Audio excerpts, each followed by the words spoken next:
नमस्कार, सविताटी fashion YouTube channel मध्ये तुमचं सगळ्यांचं स्वागत आहे। तर मी आता किचन मध्ये उभा आहे कारण आता चहा पाणी आमचं झालंय।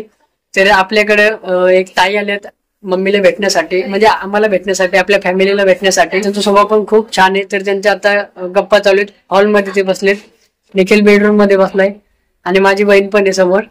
ताई म्हणजे काय बोलतात काय नाही ते सगळं। तर आपण आता हॉलमध्ये जाऊया। ट्रेन पण नाही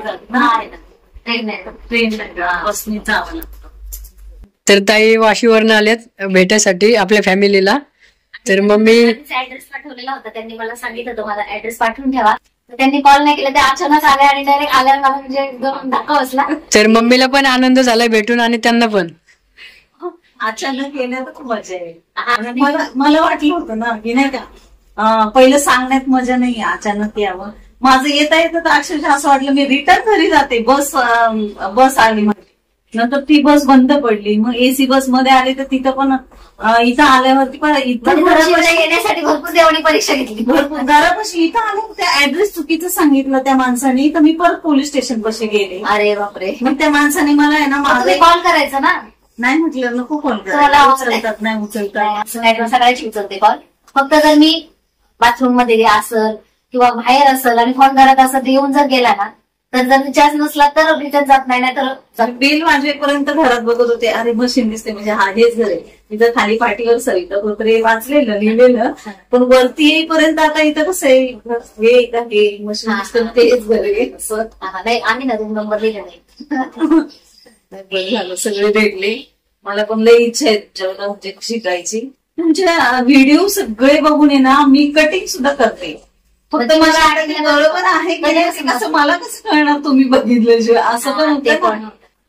मला बोलतात की माझी बहीण बोलते की मम्मी तू असं कर दिली, कट कर, जाऊ दे मरू दे, बघू आपण एखादा शिव त्यांच्या मापाचा येतोच चांगला। तिने शिवलेत ना तुमच्या मापाचे कटिंगचे, तर मला बोलते तू शिव तुला येईल। तर माझी मुलगी मला बोलली हिच्याच वयाची असेल, ती बोलली शिव माझ्या पण मापाचा येईल, सुरुवात तर कर। आता खूप वर्ष आलं शिवली तेव्हा भीती होती वाटत, पण आता ब्लाऊज कटिंग करायला भीती वाटते, चुकलं तर पीस मेन म्हणजे पहिलं भीतीच काढून टाकायची मनातली, जे होईल ते कपडा घेते पण माझं डेअरिंगच होत नाही, जुने कपडे ट्राय करायचं। आता समजा तुमचा हा ड्रेस आहे आणि तुम्हाला आता हा वापरायचा नाही, तर याच्यामध्ये तुमचा आरामशीर एक ब्लाऊज होते इस्त्री केल्यावर। हा मग याच्यावर तुम्ही बिंदास कापायचं, बिंदास शिवायचं, घालून बघायचं, मला तुम्ही नका वापरू पण ट्राय करायचं।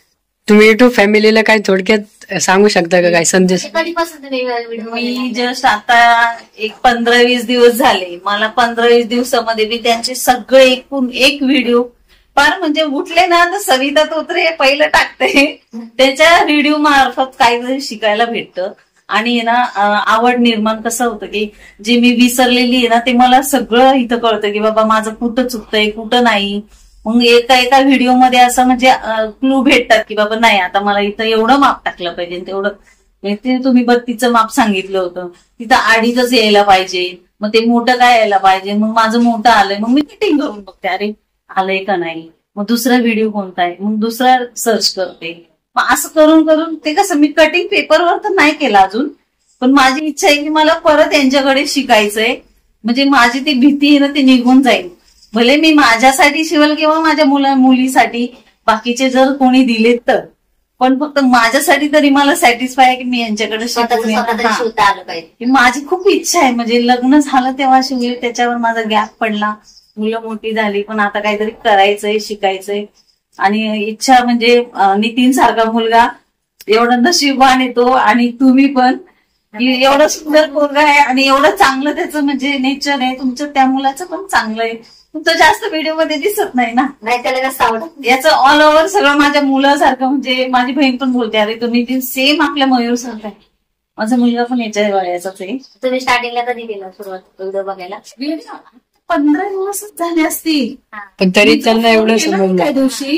त्या दिवसापासून जो फोन केला तुम्हाला आणि आदल्या दिवशी त्याच्या आदल्या दिवसापासून व्हिडिओ बघायला लागले, दुसऱ्या दिवशी मला दमच निघाला, म्हणलं नाही मला फोनच करायचा। तुमच्या बहिणीने सांगितलं तुम्हाला? हा म्हणली ताई त्यांचे तू फॉलोच कर। आता ती कुठं सासवडला राहिलाय, तरी पण तिचा क्लास झाले, सगळीकडे केलंय, पण एक डोक्यामध्ये असं ना की आपलं कुठेतरी चुकतं। आता प्रिन्सेस कट आले, बरेच काय आले डिझाईन वगैरे, त्याच्यामध्ये काही चुकत असेल तुमचं ते मला काय माहिती नाही, कारण मी एवढे बारीक गोष्टी कोण सांगत नाही. हा, तर मग त्यांच्याकडे मला ते शिकायचंय, म्हणजे माझे ते डाऊट सगळे क्लिअर होतील. ती असे शिवते, सगळ्यांचे शिवते, त्याच्यावरच घर चालतं.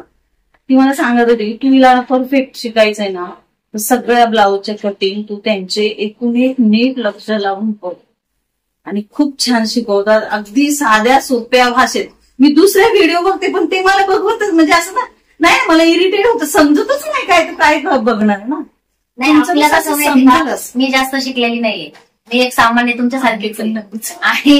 आणि मेन म्हणजे कसं माहिती का, ज्यांना लिहिता वाचताच येत नाही तर त्यांना मेन कळायला पाहिजे आणि त्यांना यायला पाहिजे. आणि क्लास लावल्यावर काही जण सांगतात 12वी झाली का तुमची, म्हणजे अशा माझ्याकडे शिकून गेल्यात की त्यांना विचारतात की तुमचं शिक्षण झालंय का, मग तुम्हाला भाग काढता येतील का. मग बायका तिथं त्यांचा म्हणजे गोंधळ होतो की अरे भाग म्हणजे आता आपल्याला परत पहिलेपासून पाडेपाठ करावं लागतील का. तर याची गरज नाही.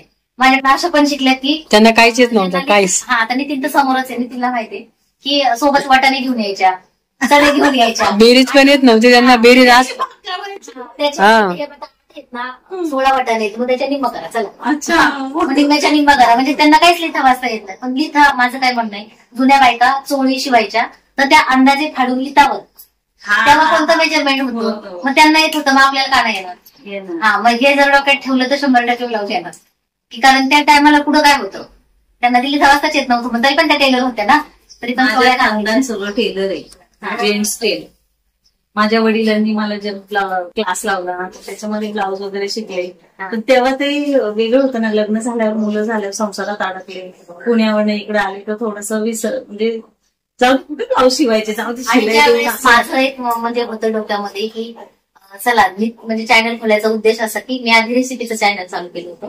आणि ते कशासाठी की नितीन टेन्शन मध्ये नको राहायला, मी सगळं केलंय बाबा बघितलं. पण नंतर असं झालं की त्याला खर्च होता की आता मी म्हणजे त्याला रेसिपी करायची म्हटल्यानंतर त्याला सामान पाहिजे, आणि आपली परिस्थिती नाही तशी, तर आपण रोज रोज काय दाखवणार. म्हणजे बनवायला सगळं येतंय, चव पण टेस्ट पण होती की मुलांना शाळेत डबा जरी दिला किंवा क्लासला जरी गेला तर ते म्हणायचे अरे तुझ्या मम्मीच्या हाताला भारी चव आहे. सगळं खरंय, रेसिपी पण आवडत होते लोकांना, म्हणजे मस्त फॉलोअर पण वाढले.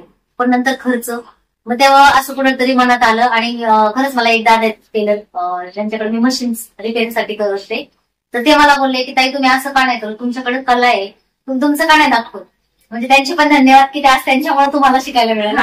त्यांनी मला भेटला पाहिजे, हा, त्यांनी मला एक सजेशन दिलं, कोर्स केलं पाहिजे कुणीतरी, तेव्हा ते माणसं. ते मला म्हणलं तुम्ही रेसिपीला खर्च करतात ना, त्याच्याऐवजी तुम्ही काय करा, तुमचं टेलर कामच दाखवा ना.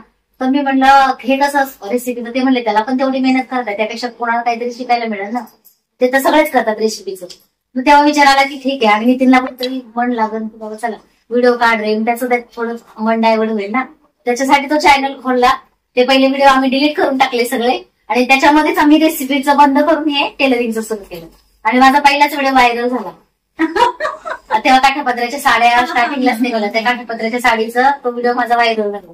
आणि मग मला सांगायला लागले तुम्ही कोणत्या जागेवर बसता, तुमचं घर दाखवा, हे दाखवा. कारण म्हणजे असं वाटलं पण नव्हतं मला स्वप्नात की होईल लोक लोकांना आवडेल वगैरे, असं नव्हतं वाटलं.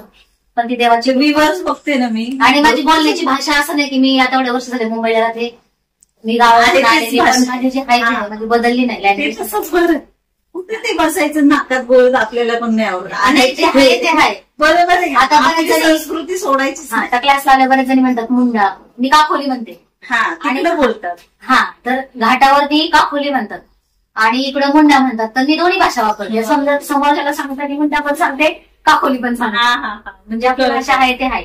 आणि ते अपर चेस्ट, हे चेस्ट ते नाही म्हणत, कारण ते समजत नाही. खरंच आपल्या गावाच्या बायका त्यांना नाही कळत.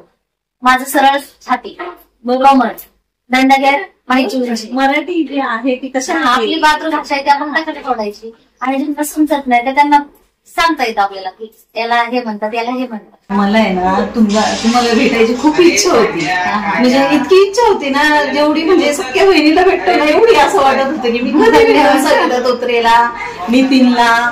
पण मला वाटत नव्हतं आज मी भेटेल, पण अचानक माझं भेटणं झालं. सद्गुरूंची कृपा आहे माझ्यावर, आणि तुमच्यावर पण राहू देत हमेशा.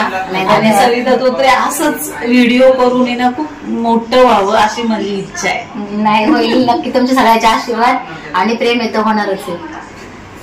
माझ्या नाही पडायचं मी, माझ्या नाही, आपण दोघी सेम.